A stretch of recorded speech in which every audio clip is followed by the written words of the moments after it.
Welcome back to Life's a Garden.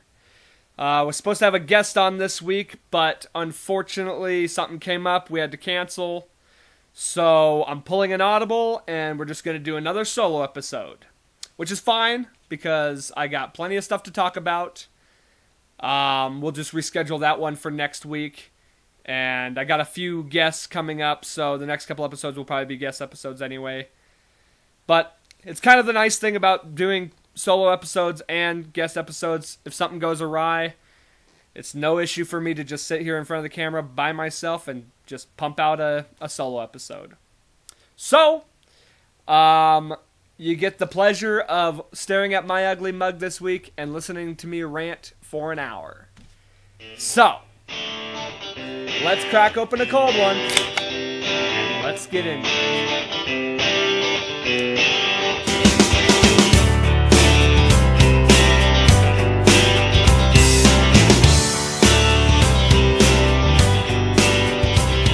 Episode 61.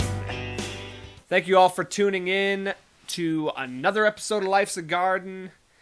It is bike week, so by the time this comes out, I will be on my way to Sturgis, South Dakota. I'm going to go down there and spend a couple days down there just hanging out, have some fun.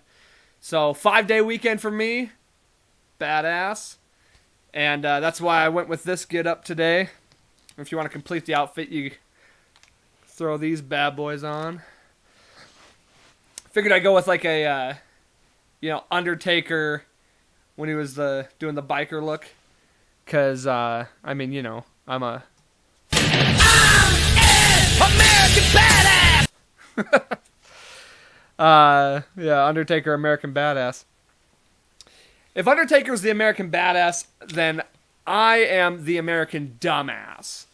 So, we'll just leave it at that.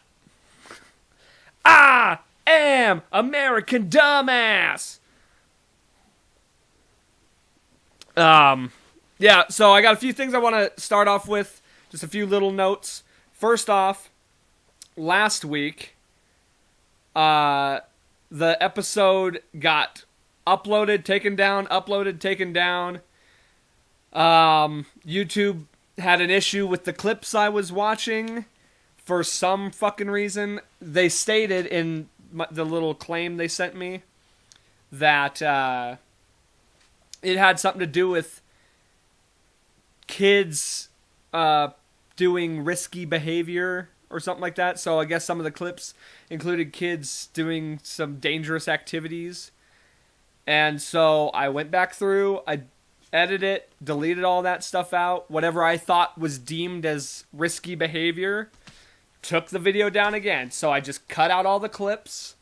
You can listen to the audio version of last week and all of that stayed in, but it doesn't really matter when you can't see the clips. So, I guess if I ever do clips again, which probably won't be for a while since that was such a fucking headache, I'll have to curate them and kind of make them okay with whatever YouTube's guidelines are. Now, here's the kicker, okay? Here's where I'm confused. So maybe somebody can explain this to me. My video got taken down due to this, whatever content that they deemed bad for public consumption. Where did I watch these videos, you might ask? Well, YouTube, of course. So somehow I was able to watch these videos from YouTube, yet I'm not allowed to watch. My video can't have this content on it, even though the video I watched had that content on it from YouTube.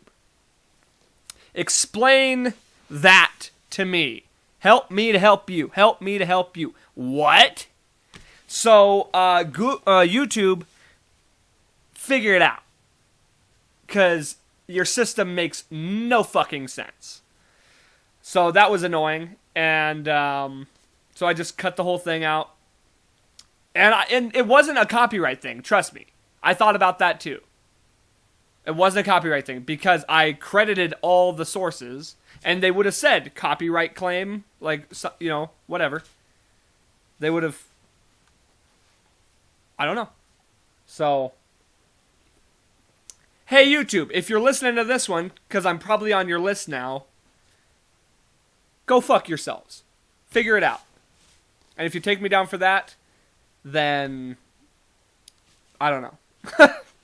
then you'll find me on Spotify, which I'm already there anyway. Go subscribe to the YouTube, by the way. Go subscribe to the YouTube, the Spotify, Apple Podcasts, wherever you get your podcasts. I should say that more often. But go like, share, subscribe, do all the stuff. It really helps out the podcast.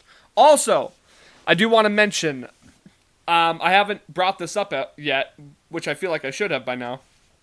But I'm actually part of the Rhode Island Broadcasting. It's called Rhode Island Broadcasting. And which is crazy. It seems so weird, like just a dude from Montana, and I'm part of the Rhode Island Broadcasting Network. But they contacted me because I'm part of like a podcasting page on Facebook where I help post some of my podcasts, and yeah, they saw one of the episodes, I guess, and hit me up. And so what they do is they just replay these episodes on a different day to another audience, and it just helps grow it helps grow my audience. It's a help me to help you, help me, you know. And so I just want to give a shout out to them, the Rhode Island Broadcasting. Go check them out. They help promote a bunch of other podcasts. I was actually watching a few of the episodes, the Wrestling Den that's on there, because I am American Badass. No, because I am a wrestling fan. So, I've actually enjoyed listening to that. So, they just opened the door for a lot of other podcasts, and they do their own thing. They do some sports talk, which is cool because I'm a big sports fan, even though they're Patriots fans, and I'm definitely not. But it's all good.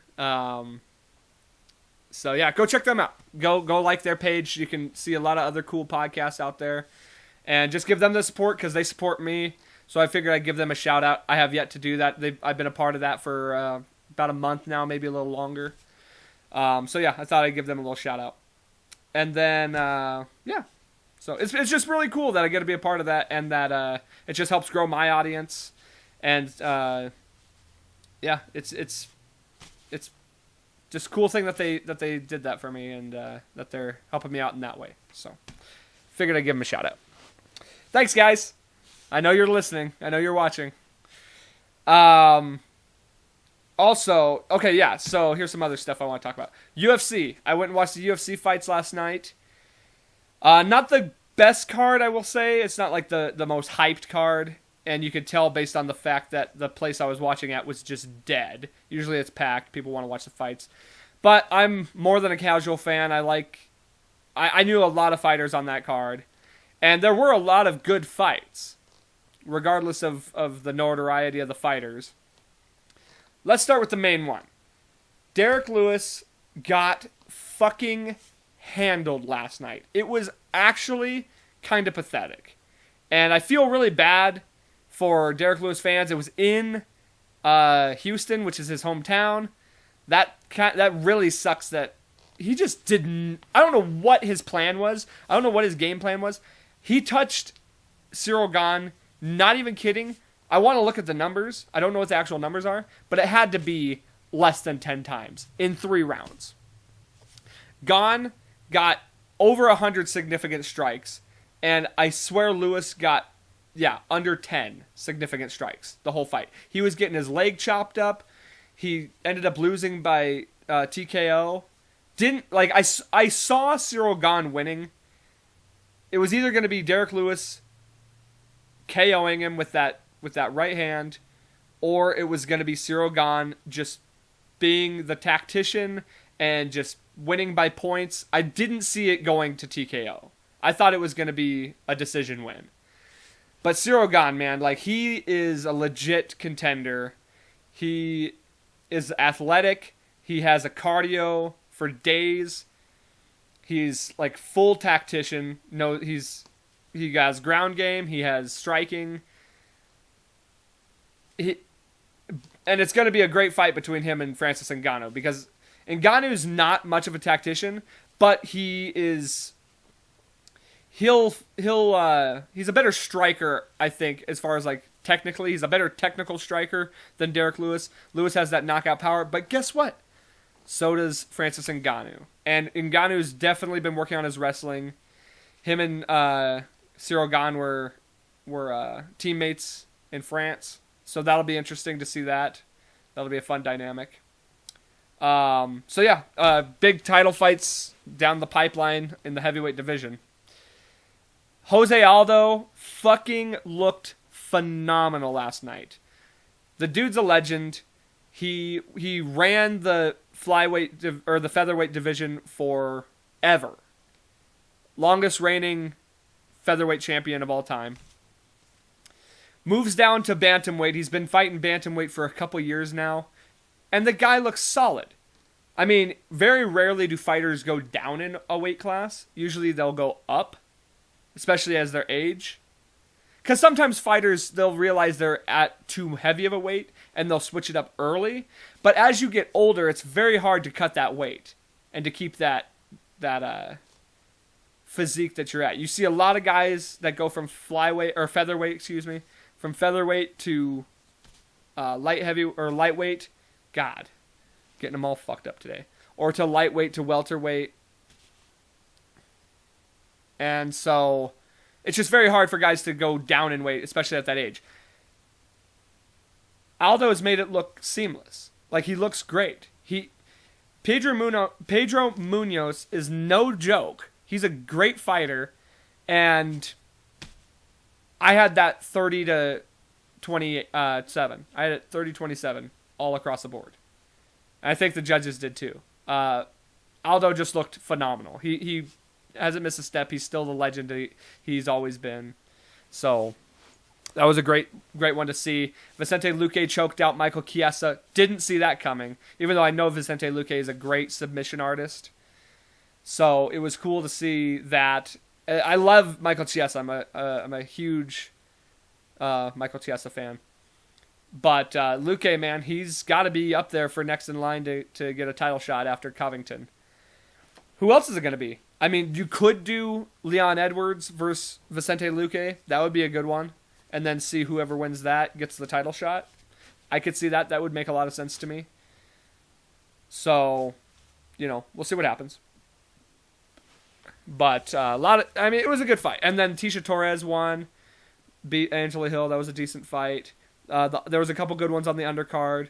So, had a good time watching those. That was basically my only thing I wanted to do this weekend since I'm going out of town for Sturgis.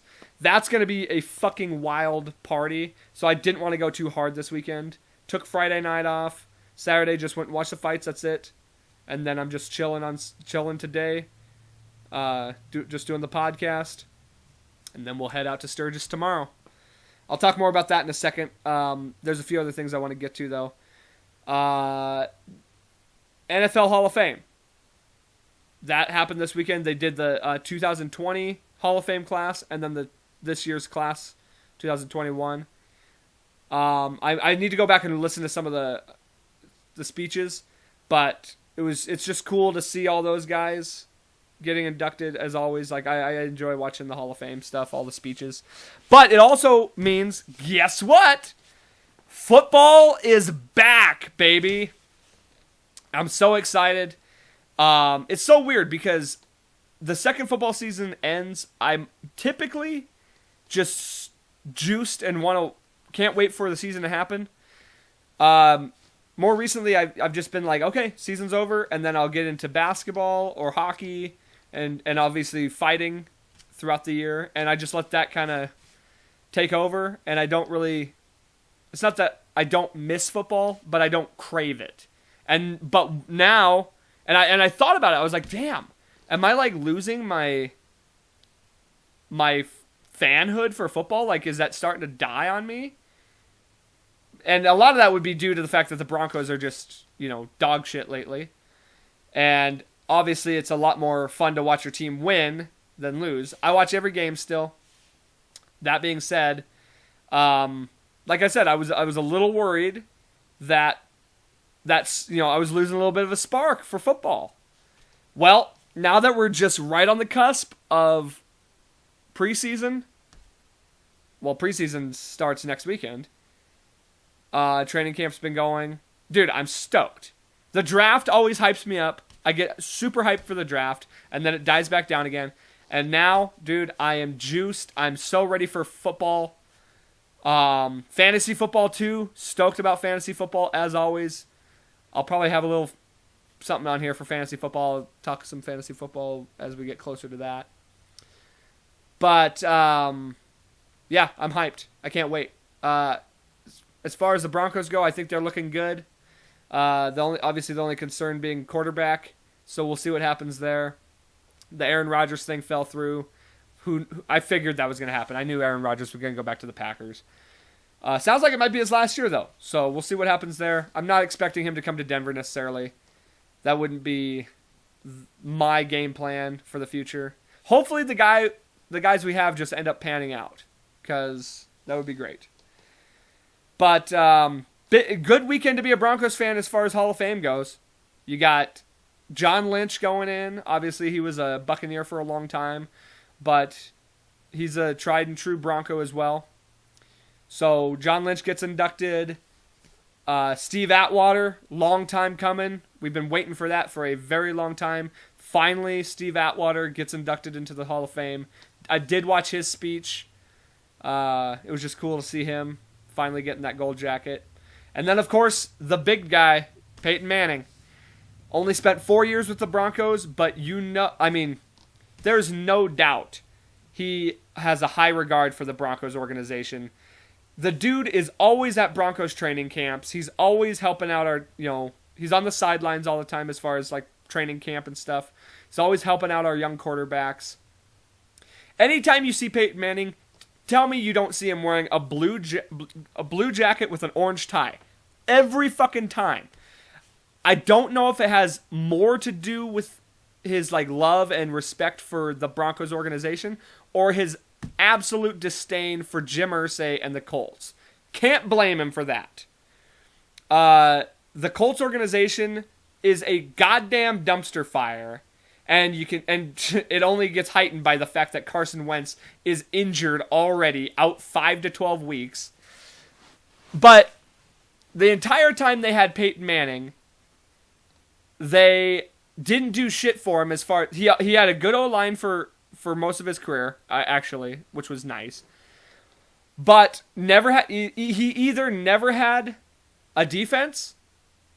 Actually, he fucking never had a defense. In fact, the best defense they had his entire time was the year they won the Super Bowl. And they were just never able to give him the weapons he needed to succeed. Obviously, they had great wide receivers, Marvin Harrison, Reggie Wayne. They had great running backs for most of the time. But there was they never gave him something. And obviously the O-line kind of fell apart there at the end, and that's why he got hurt. And then they went ahead and fucked up Andrew Luck's career too.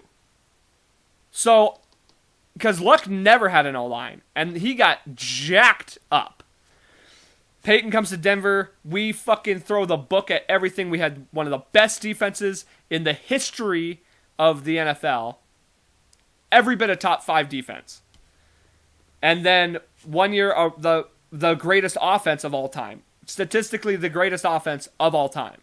Broke fucking every record in the book. So you can tell Peyton definitely has a love for the Broncos. He'll obviously retire and go into the Hall of Fame as a Colt and a Bronco. So even though he spent... And here's another thing. 4 years with the Broncos, Peyton spent. Went to as many Super Bowls as he did with the Colts and won as many. So what does that tell you? You know, it's not necessarily like a hype on the Broncos. And that was at the end of his career, let's remember. It's not necessarily like a huge hype on the Broncos as much as it's a huge fucking just negative to the Colts organization. You had one of the greatest quarterbacks of all time in his prime, and you weren't able to succeed with him.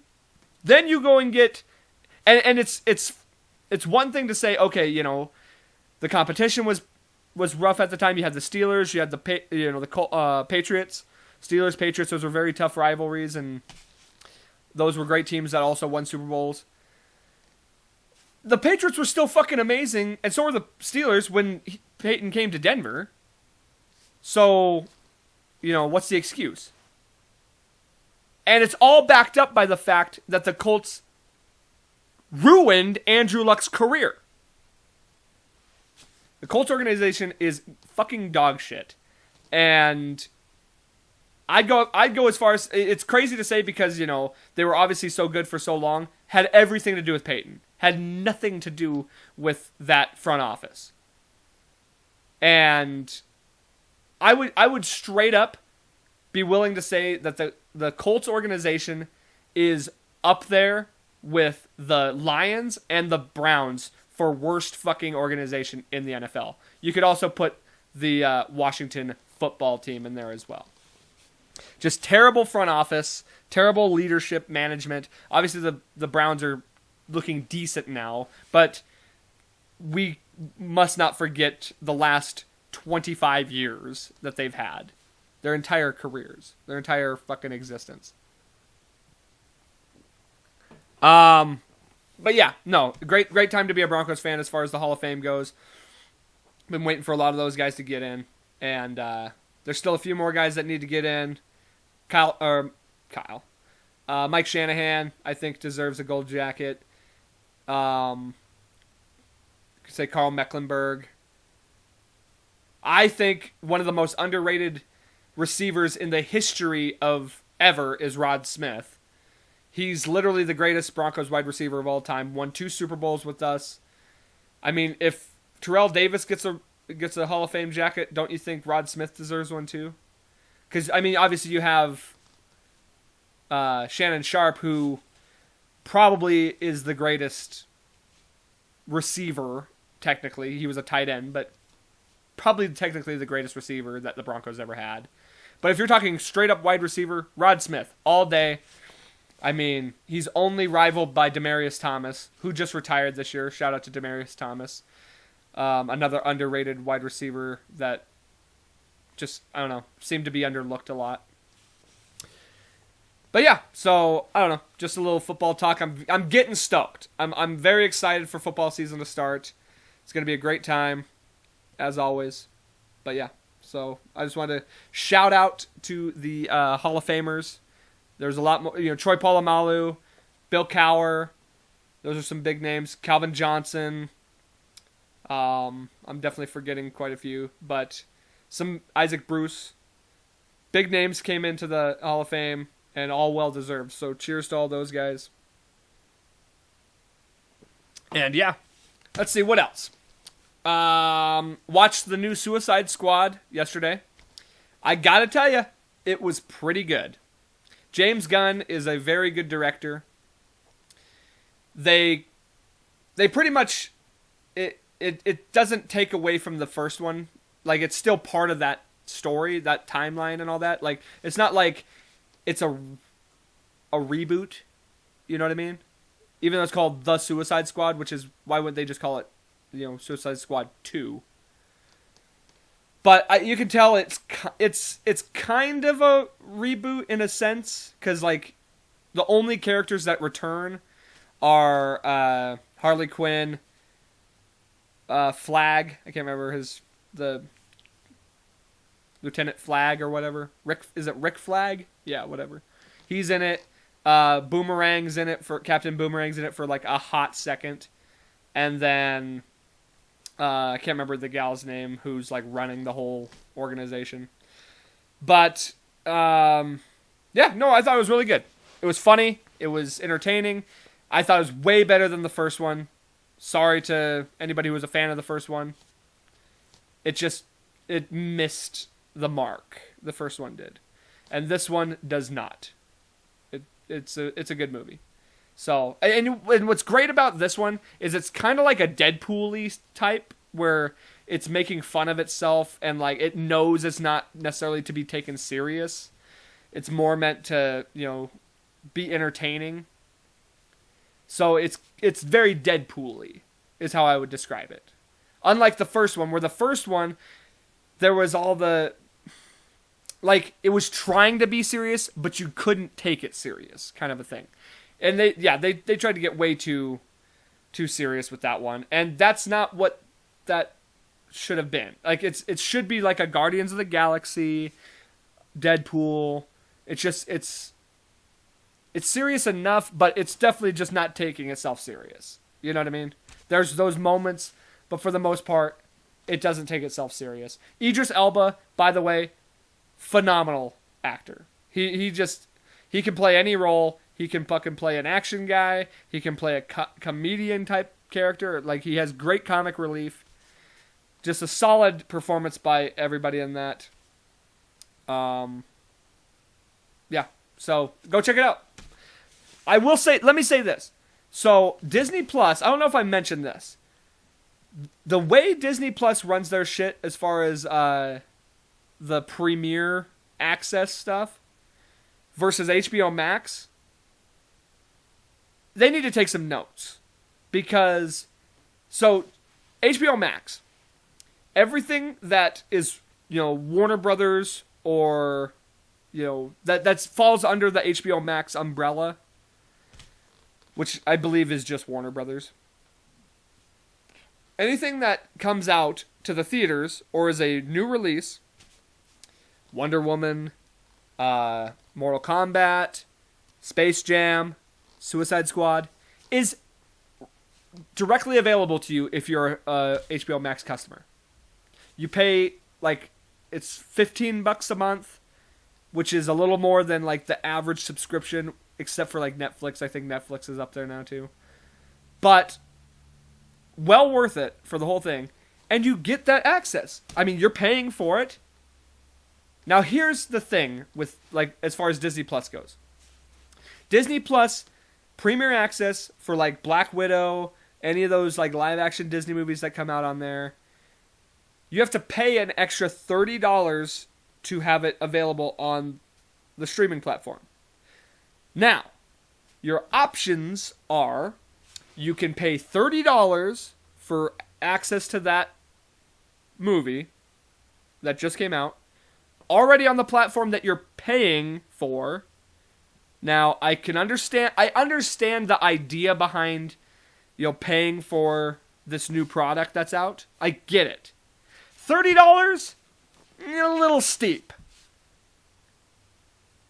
That's more than what you pay for a movie. Or you can go to the theater and spend $15, spend half the price, and see it there. Which I've mentioned before, I'm not a fan of the theater anymore. I don't like it. So, either make Disney Plus more and give you the movies for free, or charge less. I'd easily pay $10 for premium access to see Black Widow. I haven't seen it yet. Make it at least the price of a movie theater ticket. Because here's the thing, and it's not, like I said, $30 is whatever. It's not like it's gonna break the bank. But it makes no sense for me to pay $30 for something that's going to be free on there in 3 months. So in 3 months, I'll get to watch it anyway and not have to pay the $30. I can wait. Or I'll just go spend less and go see it in the theater. And that's kind of probably the idea. They want you to go see it in the theater. But just make it the price of a ticket. You know what I mean? I don't get it. Anyway, HBO Max fucking rules. I got to see the movie right then and there, the day it came out. And yeah, it's a good movie. Go check it out. I would recommend. I wouldn't say it's gonna blow your socks off. It's not a masterpiece, but it is good. It is way better than the first one. Absolutely. Mostly because Jared Leto's Joker's not in it. So, what do you say about that? All you Jared Leto Joker fans out there. Let's see. Okay, yeah, let me talk about Sturgis. I said I was going to talk a little bit about it. What do I want to say? So yeah, gonna go to Sturgis. Just like 3 days. That's all you really need, honestly. It's a non-stop party, is what it is, and it's not cheap. You know, we're paying for camping, so we're just gonna camp, and then, dude, it's like Vegas. Everything is expensive. Beers are expensive. Food's expensive because that's how that town makes all of its money. If you've never been there, it is a blast. It's a lot of fun. But don't plan on staying a week if you go.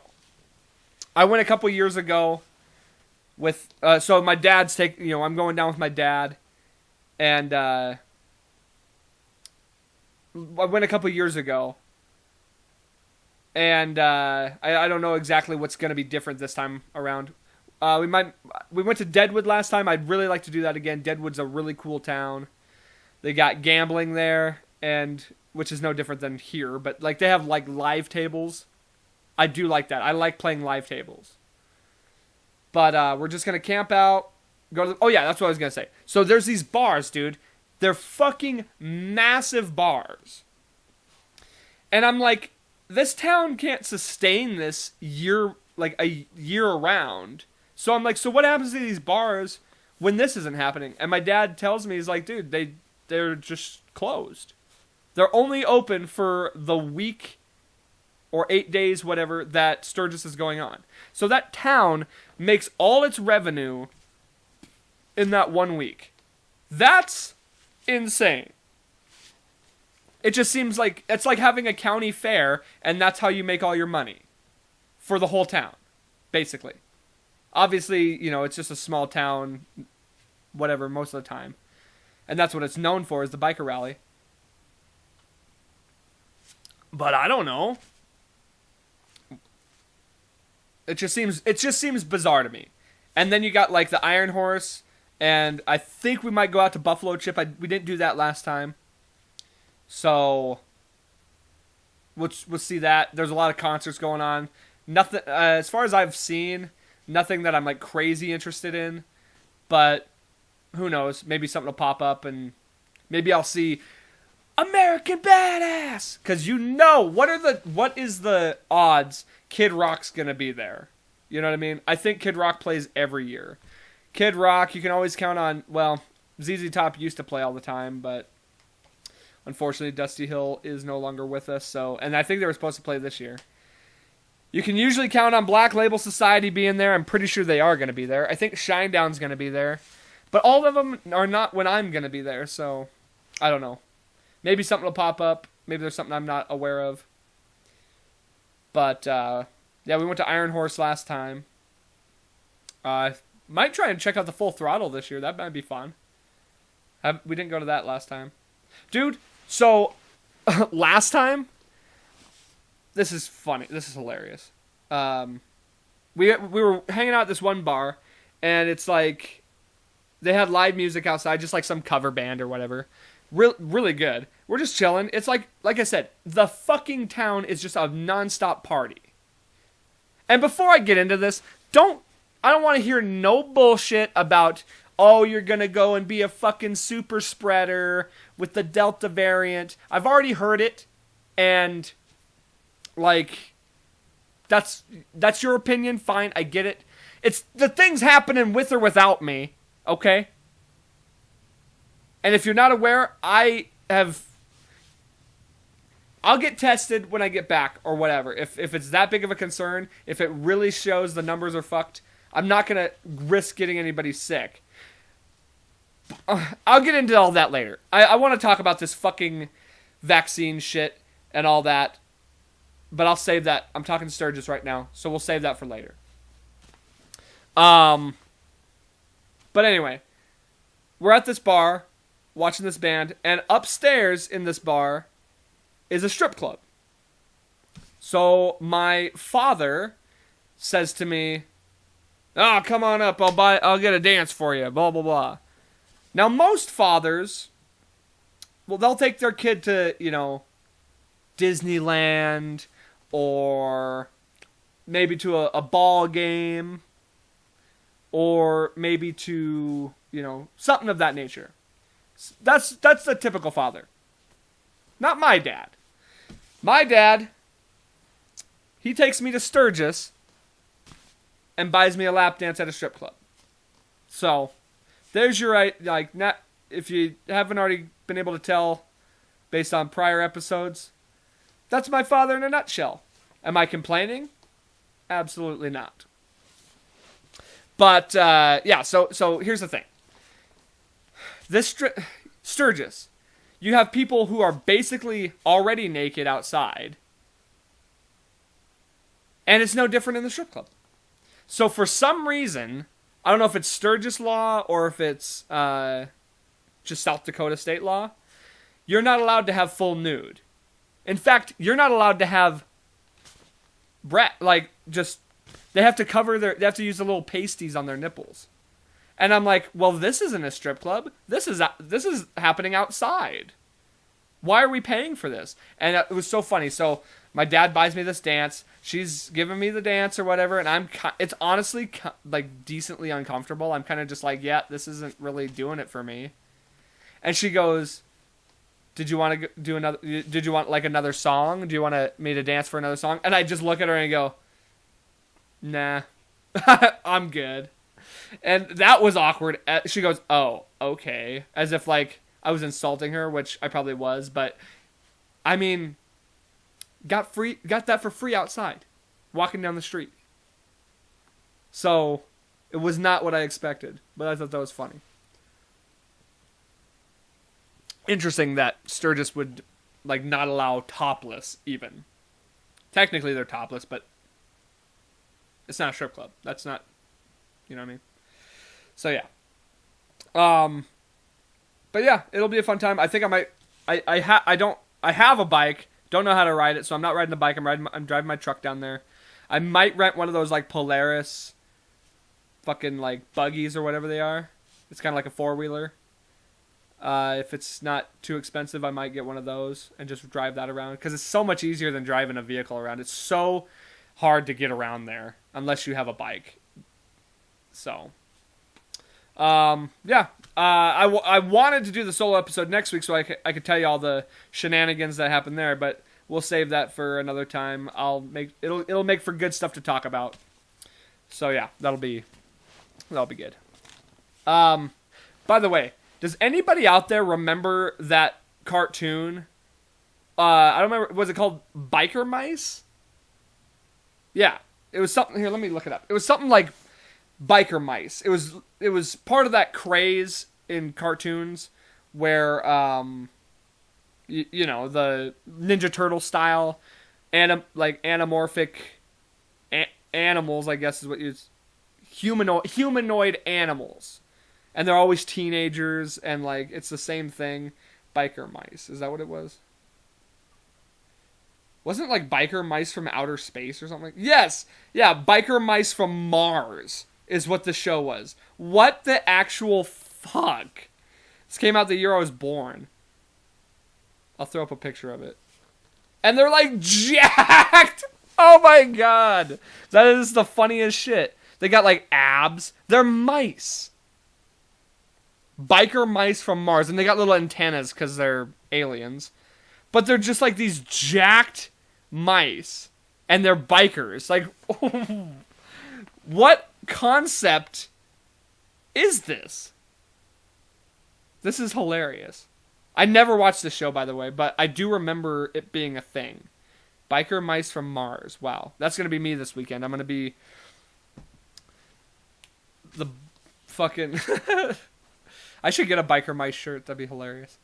But yeah, so, the other shows like that were obviously the Teenage Mutant Ninja Turtles. That was the one that kind of brought all that to light. It proved that was a successful genre of cartoon. So then you get the Street Sharks, which I was a huge fan of as a kid. I don't know if anybody remembers Street Sharks. There was like Street Sharks, fucking, what was the one with the dinosaurs? Extreme Dinosaurs.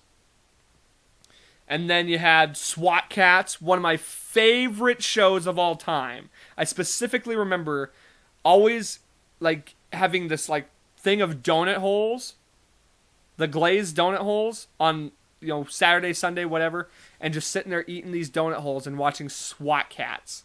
I think it only ran for like 2 seasons, but I just remember loving the shit out of that show. Those guys were, yeah, it's in the name. They're anamorphic cats that are part of like a SWAT team. They fly jets and tanks and all this crazy stuff and fight like demons or something. I don't remember. But yeah, then you had like the Mighty Ducks series where it was like the animated one where they were actual ducks. Yeah. What else? There was one more in there that came to my mind. That was kind of like that. Huh. Street Sharks, dinosaurs. Huh. I don't remember. Maybe that was it. SWAT Cats. There's another one. I can't remember what it is. Then the mice. The fucking biker mice from Mars. But yeah, it was just funny because, yeah, I loved Street Sharks. Never saw the freaking biker mice, though. It was just funny that was like a craze. And Ninja Turtles was the only one that was still successful. It never didn't become successful. What a weird thing that like that was so popular. And everyone was just like, well, what animal can we make now? The Street Sharks were just like 4 brothers that were teenagers. I don't remember the dinosaur one. I had toys of them. And I remember like kind of watching it. But I don't remember. Also, here's what I do remember. The dinosaur's name, the lead dinosaur in Extreme Dinosaur's name was T-Bone. And the lead shark in Street Sharks was also named T-Bone. What more 90s thing is there than anamorphic creatures and their name is T-Bone? Like, where'd that name even come from? Why is that? How was that used twice? And I think it was the same creators. So, can't get more creative? T-Bone makes way more sense for the dinosaur, let's be honest. T-Rex, bones. We think about, like, fossils. T-Bone, that makes sense. Why was the shark's name T-Bone? Makes no sense. But it's a super 90s name, I guess. Makes sense, like, in that factor. So, yeah. All right. Now, I don't usually go on, like, hyper serious rants. I've been waiting to do this. Like, this was a big thing weighing on my mind this week. So I'm going to bring the mood down a hair. Not a hair, quite a bit. The mood's going to come down a little bit, but this is worth talking about. It's a serious topic. It's a serious thing. I don't like to be overly serious on this show, but from time to time, you have to. Things need to be brought to light. Things need to be talked about. And, you know, it's just been weighing on my mind lately, or just this last week. So I am kind of glad that I got to do the solo episode just for this reason, so I could talk about this while it's fresh in my mind, while I've been thinking about it. So this last week, Joe Rogan had this gal on her show on his show. I'm gonna fuck up her first name. Yaomni Park. Her last name's Park. I know that. I knew I wasn't gonna get her first name right, but she is a North Korean defector. So she was born in North Korea. She escaped, and she basically tells her story, which Joe's not the first one to get that interview. She's been like an activist for some time now. She's 28 years old. She escaped when she was 13. First of all, go listen to that episode. I mean, I'm not going to do the justice it deserves. You need to go listen to that episode. It literally will change your perspective on everything. On the way everything is run in this country, in the world.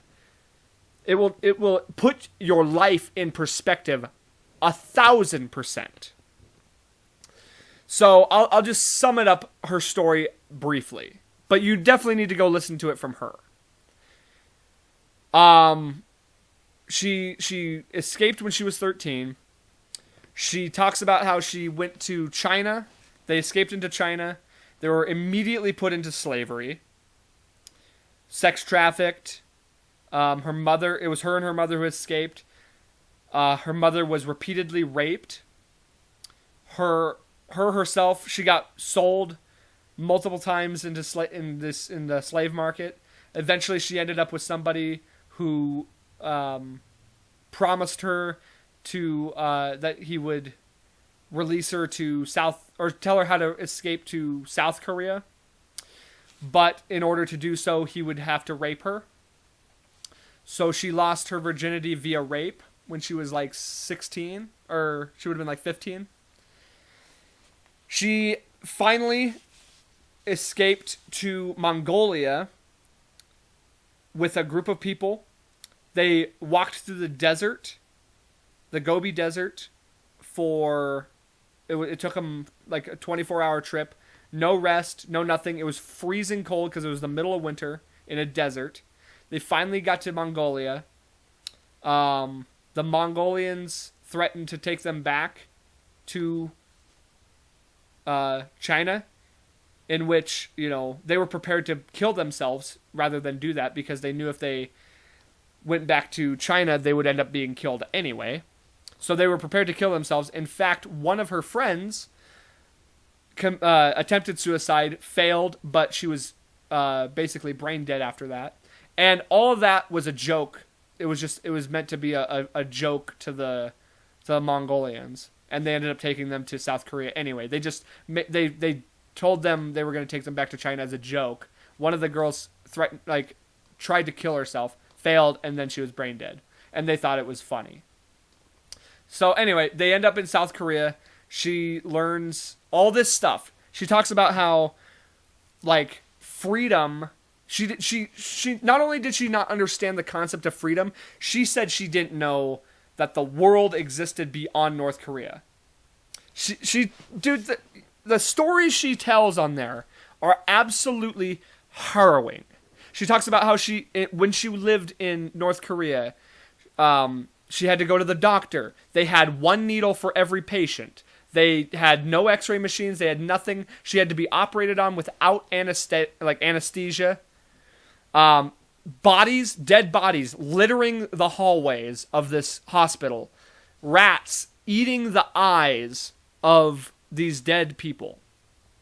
And then the children eating the rats because food is so scarce in this country.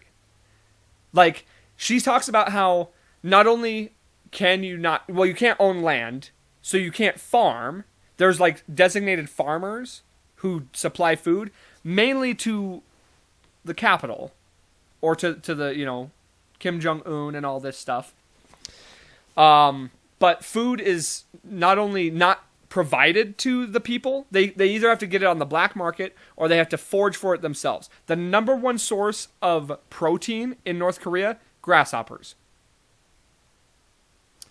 So these people have to forage for their own food, hence eating rats and whatnot, infected rats. Therefore, these kids eat the rats and then they die. She says, everybody there has body dysmorphia. They're all or it's not body dysmorphia, but they're all bloated or they're just all malnourished. She talks about how it would take her 2 to 3 hours every morning just to get out of bed because she was so weak. Food is not only not provided to the citizens of, or should I say slaves of North Korea, it's actively prevented from getting to them. Basically, it's this whole idea that the top 10% is trying to genocide the rest of their people in order for the top 10% just to be able to be the only people existing. It's literally a country that is a concentration camp. It's a living concentration camp. And we all sat here and said, we learned all our lives in school. Never again.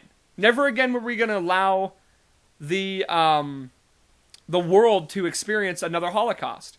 It's actively happening right now in North Korea. It's happening more than that. There's places in Africa that this is happening in. China. I mean, there's shit like this happening all over the world. And we don't talk about it. Dude, the story she tells is fucking insane of all the craziness. How you can get imprisoned for so many things. They have to have their hair a certain way. They have to wear a certain clothing. They're told each and every day what they're going to do that day. Nothing is decided for them. She said the only thing that they're free to do in that country is breathe. I'm missing so much of what happened. I'm not going to tell the whole thing. You have to go listen to it for yourself. But she says when she got to South Korea that she didn't understand the concept of freedom.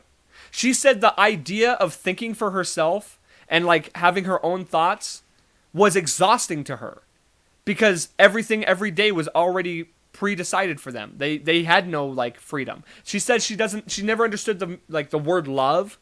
She didn't know. She had to relearn everything. She said when she was like 18 or whenever she was, whenever she got to South Korea, she had to like learn as a first grader because she knew nothing. She knew no geography. They don't teach them anything outside of North Korea. She had to learn all of this stuff. And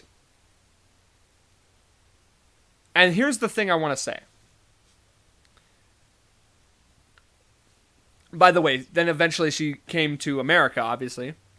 She went to university in New York.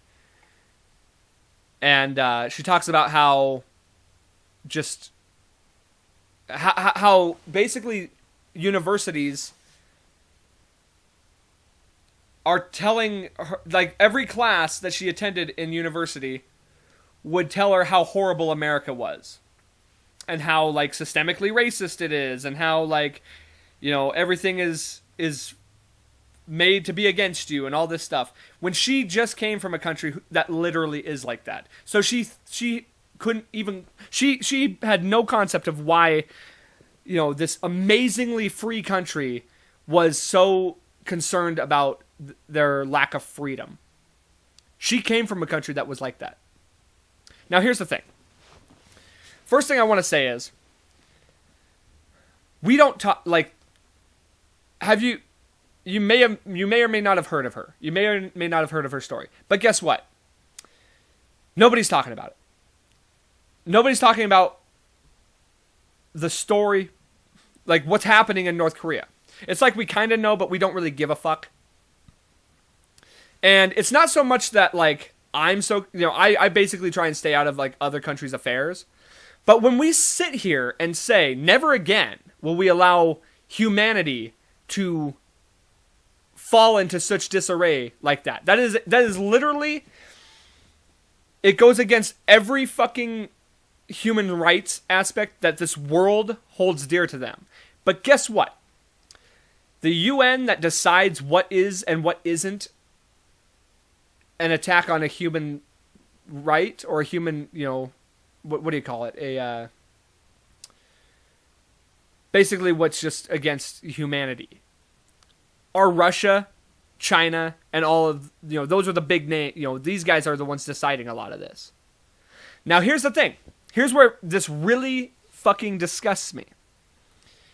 The reason we don't do a goddamn thing about it, the reason we don't just march into North Korea and like say, enough's enough, you're not doing this to your people. For one, they have nukes. That's kind of an issue. How the fuck did we allow that to happen, first of all? Well, Iran, these Middle Eastern countries and China, they definitely were part of that. We won't speak out against it and we won't do anything about it because they're linked with China. And you would think, oh, well, that's going to, it's all there to prevent war. partially, but mostly it's to prevent. It's because it has more to do with money. It has more to do with people doing business in those countries. You see, we're made to think that everything is, red and blue. We're right wingers, we're left wingers, we're conservative, we're liberal, we're woke, we're fucking fascist, we're this, we're that. No. It ain't about red and blue. It's about green. It all comes down to money. It's all about greed. So we won't do anything about it. We won't go in there because it would involve us having to basically go against China, and we won't do that. And the funny thing about it is, put your politics aside. This has nothing to do with politics. This is fact. This is the way it is. This is not me siding with any specific political party. I'm not affiliated with any political party. I am an independent. I've stated that multiple times on this podcast. Whether you're blue, whether you're red, you don't bow to any, you're not aligned with any party, really. You can claim to be. What you're aligned with is the almighty dollar. And I'm talking politician. I'm not talking about you specifically as a citizen. But these politicians that you fucking praise and look up to lead you, and I'm not saying they're all bad. There's a few of them out there that are decent. But they all side with the almighty dollar. And that is the people who are representing you.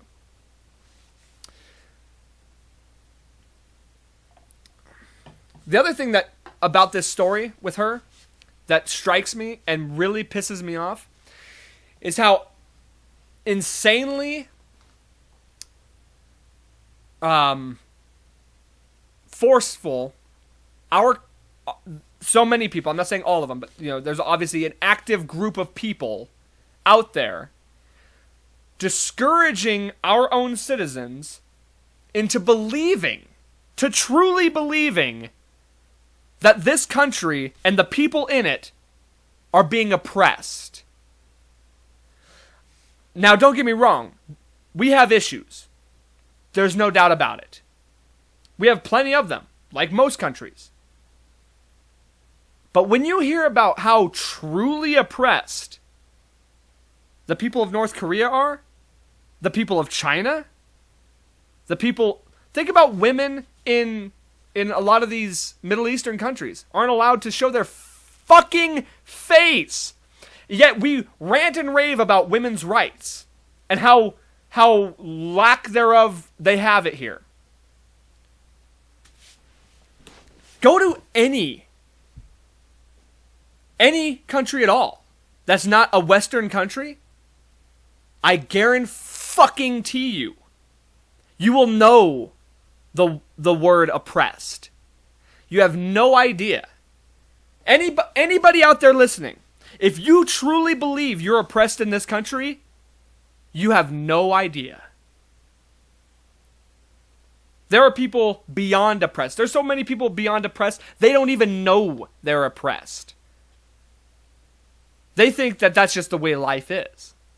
And yet you sit here, you have the ability to burn our flag. You have the ability to tell everybody, what a piece of shit this country is. In North Korea, if you say one negative thing about their country, you're dead. They'll hang you in the fucking streets. Here, you're free to say whatever you want. You're free to call Donald Trump Hitler. And that's fine. We're all right to say Joe Biden's asleep at the wheel. If you said any sort of thing about Kim Jong-un like that, see ya. If you said anything about fucking the dude that's running China, dead. You go missing. And a lot of this comes back down, we're being taught in the school system, in these universities and whatnot, and through social media, that we're this oppressed people. that everything is systemically racist, that everything is made to be against us. Capital, obviously there are problems with like greed and the almighty dollar that we need to fucking figure out. There are racial issues. You're right. Yeah, absolutely. I'm not denying that. But if you think for 1 second that this isn't the greatest country on earth, even with all the problems it has, you're fucking insane. As a matter of fact, you're an American dumbass. If you think it, let's pull out the Jeff Foxworthy. If you think that this isn't the greatest country on earth, or that better yet, let's not even say specifically the country. If you think Western civilization isn't a better option, or capitalism for that matter, if you think Western civilization isn't better than a communist civilization or a regime civilization, you might be a dumbass. If you think communism and socialism are better than capitalism, or a republic for that matter, you might be a dumbass. Here's what I'll say too. With all this like indoctrination basically of like trying to convince our own people, this active attempt to convince our own people that their own country is a piece of shit and their own country is out to get them, and they're trying to basically turn them against us. These people really like to float the word Nazi around. Everybody's a Nazi. You're a Nazi. Blah, blah, blah. Guess what? You want to know what happened with the Nazis? You want to know what the Nazis did? They did the exact same thing. They told them a bunch of bullshit about their country. They said our country is being invaded by Jews, and that the Jews are the problem, and there's one race and one race only, and all this bullshit. And thus started one of the worst regimes in the history of mankind. And they want to actively also destroy that history. Why? Because if you don't learn from history, you're damn sure bound to repeat it. Now, I'm not trying to be a conspiracy theorist here, but I will tell you what. The downfall of this country will be from within. It's not going to be from China. It's not going to be from Russia. It's going to be from fucking within. We're going to destroy ourselves because we have so many of these people actively trying to tear us apart. You go listen to that fucking podcast. You go listen to that podcast with Joe Rogan. I'm sorry for all the F-bombs. I didn't mean to get this heated, but it's a very tough topic to talk about, and it really fires me up. Go listen to that podcast. You will 100% change your mind about how oppressed you think you are. And guess what? So many people don't want to give her a voice because they know she's speaking the truth, and they don't want that to affect their bottom line. They don't want that to affect their policy. MSNBC and fucking Fox News was the only one apparently that gave her a platform. And then and other stations were willing to, have her until she went to Fox News, and then they said, "Oh my God, you're obviously a right winger." No. She went against Trump when he was talking to Kim Jong-un. She actively discouraged him from that. That's all they wanted to hear from her. Go listen to the podcast. You'll hear all of it. And you will definitely change your mind about all that. And one more thing. I will say this, okay? And I'll keep it brief. I said I was going to bring up the vaccine stuff. Everybody's so quick to be like, get vaccinated. You're a fucking, you're basically a monster if you don't. Here's the thing. The vaccine's available, right? It's available for everybody to get. So therefore, you can get it and be safe, right? So what are you doing telling me I have to get it for my own safety? And you can say, well, you're getting it for other people's safety. Well, if other people want to be safe, then they can get the fucking vaccine, right? Everybody who doesn't get the vaccine is just taking their own risk. It's like anybody who doesn't wear a seatbelt. They're putting yeah, it's a risk. Sure. It's a risk that I don't take the flu vaccine. I'm at risk to get the flu. That's not the issue. The issue is this fucking vaccine passport.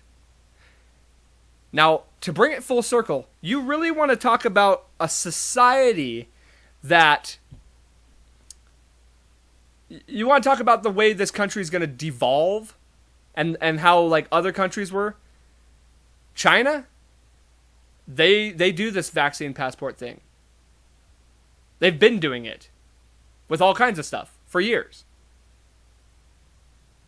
North Korea, same thing. The Nazi regime, you better believe they would do something like that. I don't know that they did. But hey, they marked people, did they not?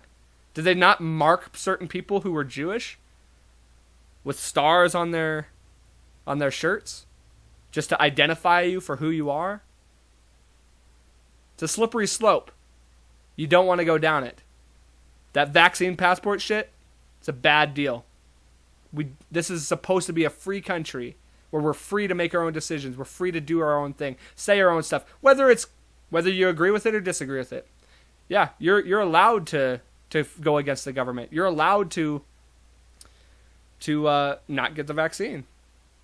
You're allowed to do that. You're allowed to do whatever you want. That's the whole point of this country. That's what makes this country so great. Yet we're so fucking oppressed. Stay awake, guys. It's getting dark out there. And it ain't going to get better unless we do something about it. That's all I'm going to say about that. Don't be an American dumbass. And that did get serious, but it's a very important thing that needs to be said. You need to go listen to that podcast if you haven't seen it. I'm going to leave a link to it in my description because that's how much that thing impacted me.